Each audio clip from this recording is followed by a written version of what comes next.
Until the 2023 season, the Detroit Lions had just one playoff win since their last NFL title way back in 1957.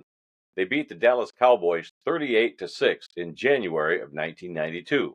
Lions running back Barry Sanders had one of the greatest touchdown highlights ever in that game. But that was not the first time that the Lions and the Cowboys had met in the postseason. The two teams met in the playoffs for the first time on December 26, 1970.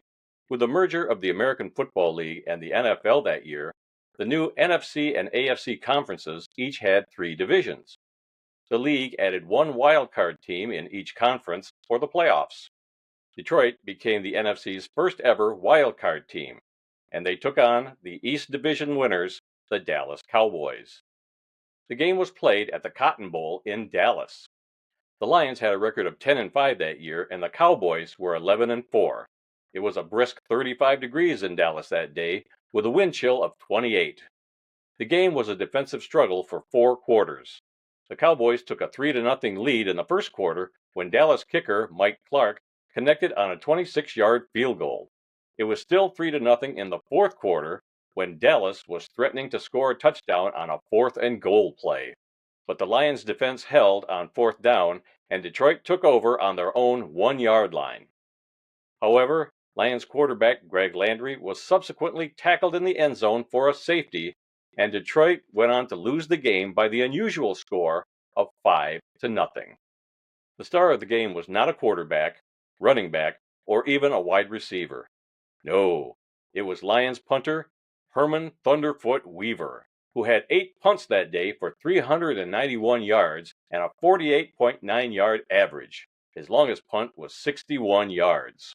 The Lions were led by head coach and future Hall of Famer Joe Schmidt, who had played linebacker in Detroit for 13 seasons from 1953 to 1965.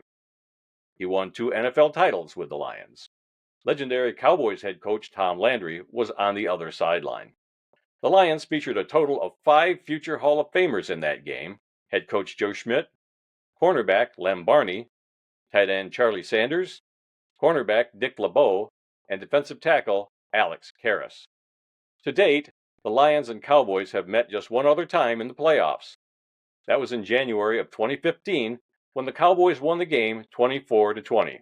This game will forever be remembered by Lions fans for the clear and blatant pass interference call in the fourth quarter that was overturned by the officials. Lions tight end Brandon Pettigrew was clearly interfered with by rookie linebacker Anthony Hitchens before the ball arrived. A flag was thrown, and a pass interference penalty was announced to the crowd. But the officials inexplicably picked up the flag, and Detroit was forced to punt.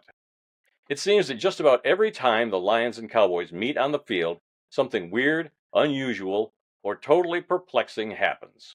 Remember the 2023 regular season game when the officials said that Lions tackle Taylor Decker failed to report as an eligible receiver, even though he did, and a 2-point conversion that gave Detroit the lead was taken off the board? I remember that. We all remember that. So who knows what will happen the next time these two teams play? All I can say is, you better be watching.